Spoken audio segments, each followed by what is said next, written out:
The Acer Predator XB271HU is the big rival to Asus's ROG Swift PG279Q. Both 27-inch monitors feature 165Hz IPS panels, have a G-Sync processor, and have a host of premium features, all of which adds up to make them pretty much the two best gaming monitors you can buy right now.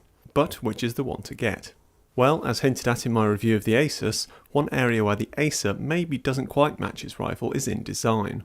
Both monitors have fairly striking gamer-oriented styling, but Acer's red metal feet and Predator logo are just a bit much. It is a close run thing though, and overall both are great looking displays.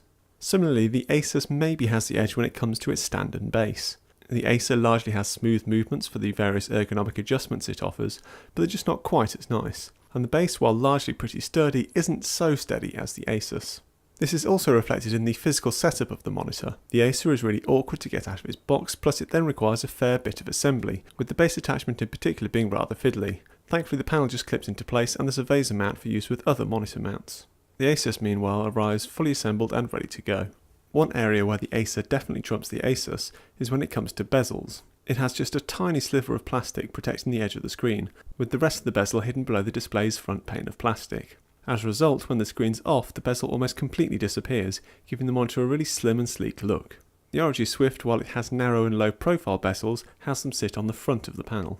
Another victory for the Acer is that it boasts two more USB 3 ports than the Asus, with two on the back and two conveniently sat on the left edge. Otherwise, connectivity is just as limited as on the Asus, thanks to the limitations of the G-Sync processor.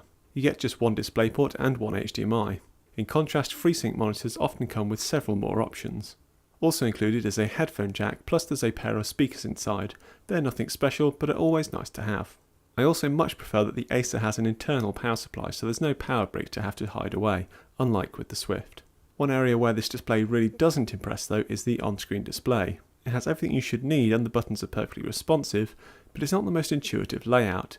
It's a far cry from the lightning quick and easy experience on the Asus. So if it's all a bit back and forth when it comes to the extras, is it image quality where these two could be separated? No. Both displays, which use the same panel, are fantastic right out of the box, delivering accurate colours, high contrast, and of course the excellent viewing angles you'd expect of an IPS screen.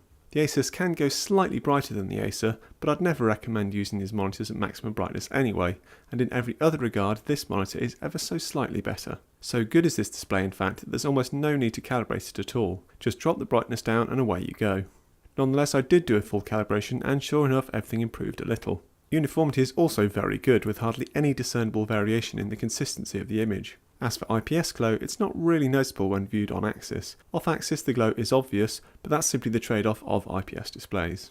Put simply, this is about as good a display as you need for home computing. By all means there are non-gaming IPS screens with better image quality, but only professionals really need apply. It's a similar story for gaming. The combination of G-Sync and that 165Hz refresh rate is fantastic. There's no ghosting or other artifacts, just great quality images delivered as quickly as your graphics card can produce them. So in the end, which is best? Well, if you're on a slightly tighter budget, the Acer is around £100 cheaper, so it's the clear choice. If you're happy to spend a little more though, then the Acer's slightly nicer stand design and far superior OSD controls go somewhere to justify the extra money. It's definitely a close call though.